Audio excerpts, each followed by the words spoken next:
अस्सलाम वालेकुम दोस्तों, क्या हाल है? उम्मीद है सारे ठीक ठाक हो। सो सने खेडने सो अपनी ज़िंदगी ने खूबसूरत जो वक्त ये सने खेडने गुजारने। सो मेरा नाम दोस्तों मोहम्मद सकलैन सी तकन लगे मेरा यूट्यूब चैनल सकलैन ट्रैक्टर ये देखे।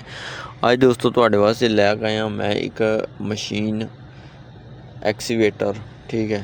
तो नवा मॉडल है, यकीन जानो ऑटो है, ठीक है। डोसन एक्सीवेटर हैगा, ठीक है। जिसकी तुसीं खरीदना चाहो तो तुसीं रबता कर सकने हो, ठीक है। तो सोहनी सुथरी जी कंडीशन नहीं है, साफ जैनवन कलर भी है दोस्तों, ठीक है। कोई दलाली शलाली वाला चक्कर नहीं होने लगा। डायरैक्ट रबता नंबर देंगा तुसेंगी मालका नाल, तो गलबात करनी है जाके मालका नाल, ठीक है ना। गलबात जी करनी है थोड़ी बहुती मालका नाल जाके करनी है, ठीक है।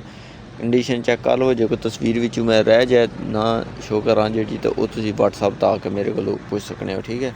नंबर लिख लो 0349 88 86 116।